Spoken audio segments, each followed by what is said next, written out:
আসসালামু আলাইকুম রহমতুল্লাহ বরকাতুহ।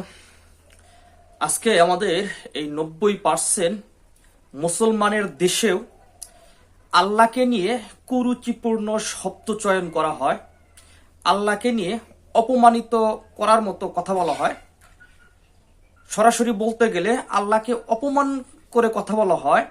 এরকম স্পর্ধা আমাদের এই বাংলার জমিনেই আজকাল দেখা যাচ্ছে।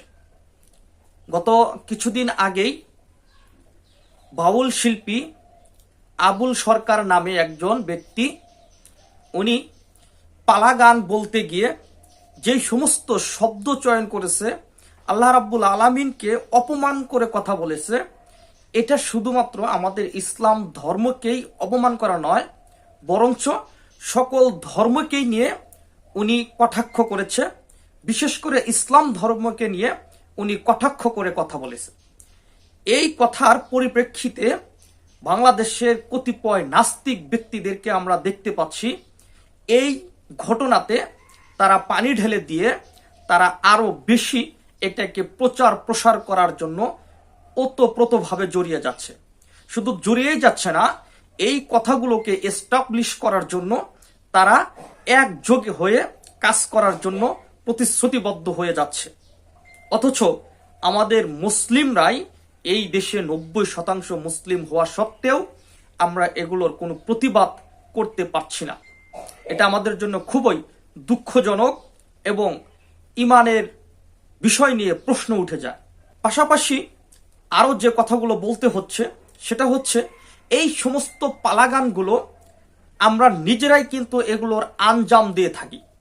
আমরা মুসলমানরাই এগুলো কিন্তু আয়োজন করে থাকি এবং আমরা এগুলোকে প্রমোট করে থাকি।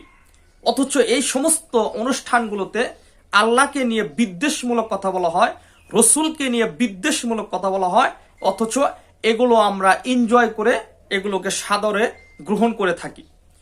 খুব দুঃখ এবং বেদনার সুরে বলতে হচ্ছে, আল্লাহ রব্বুল আলামিন ওনাদেরকে যেই সক্ষমতা দিয়েছিলেন, সেই সক্ষমতাগুলো ইসলামের পক্ষে কাজে না লাগিয়ে ইসলামকে ধ্বংস করার কাজে তারা মেতে উঠেছে।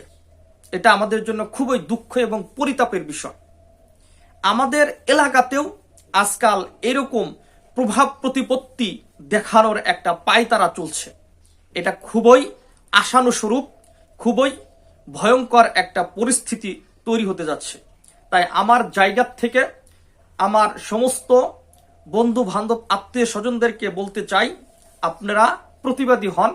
ইসলামকে যেখানেই অপমান করতে দেখবেন সেখানেই সর্বোচ্চটুকু দিয়ে ইমানের যে 3টি স্তর আছে, হয় মুখে বলেন, না হয় হাত দিয়ে বাধা দেন, না হলে পরিকল্পনা করেন সেই সমস্ত ব্যক্তিদের কিভাবে দমানো যায়, ইসলামের অপমান কিভাবে ঠেকানো যায়, অশ্লীলতা, বেহায়াপনা এবং যাবতীয় অন্যায় কাজে কিভাবে রুখে দিতে হয়, রুখে দেওয়া যায়, এগুলো নিয়ে আপনাকে চিন্তা করতে হবে।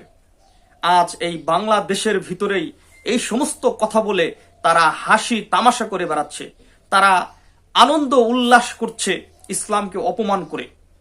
তো যাই হোক, কথা আর বেশি বলবো না, তাদেরকে আমি সতর্ক করে দিতে চাই, আপনারাও সতর্ক হন, আল্লাহকে ভয় করুন। আর কোনোদিন যাতে ইসলামকে কটাক্ষ করতে না পারে কোনো ব্যক্তি, সেই হিসাবে আপনারাও নিজেরাও সতর্ক থাকুন এবং সবাইকে সতর্ক রাখুন। আমরা সেই ব্যক্তির, সেই আবুল সরকারের সর্বোচ্চ বিচার কামনা করি। সে আমাদের ইসলাম ধর্মকে অপমান করেছে, সে আমার ইসলাম ধর্মের সৃষ্টিকর্তাকে নিয়ে কটাক্ষ করেছে। বাংলাদেশ রাষ্ট্রের কাছে, বিচার ব্যবস্থার কাছে তার সর্বোচ্চ দাবি কামনা করে আজকের এই প্রতিবাদ বক্তব্য এখানে শেষ করছি। আসসালামু আলাইকুম রহমতুল্লাহি ওয়া বারাকাতুহু।